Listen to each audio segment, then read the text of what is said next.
quando tu puxou, eu adoro, vai. Não, baixaria.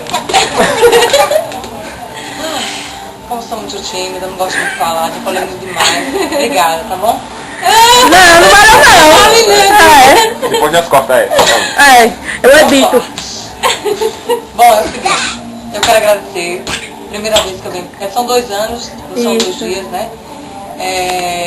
Pela primeira vez eu estou participando do aniversário, já que eu não pude estar no ano passado.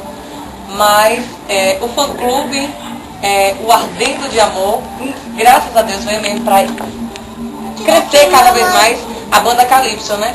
Como vocês daqui, então nós comunicadores, a gente divulga o trabalho das bandas, como vocês também estão divulgando o nosso trabalho.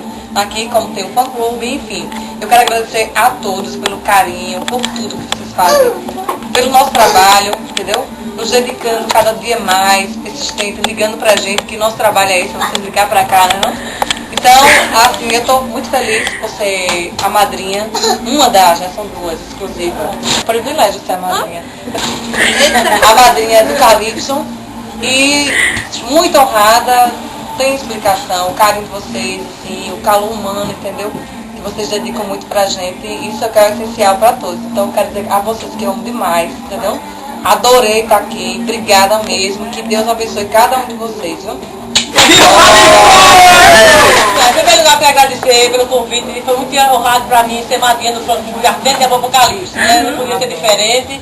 Então, que foi a gente que sempre tem esses 18 componentes, está crescendo dia a dia, como você vê a mãe que vê os filhos crescendo, né? Daí se expandiram com Ardendo de Amor Apocalipse, com o Rosenilton, com a Dayana, o Eduardo Bons, todos os integrantes, a minha Guerlange, e todo o pessoal aí que está sempre participando, todos os componentes. Então, que esses 2 anos seja repetido assim por mais 2, né?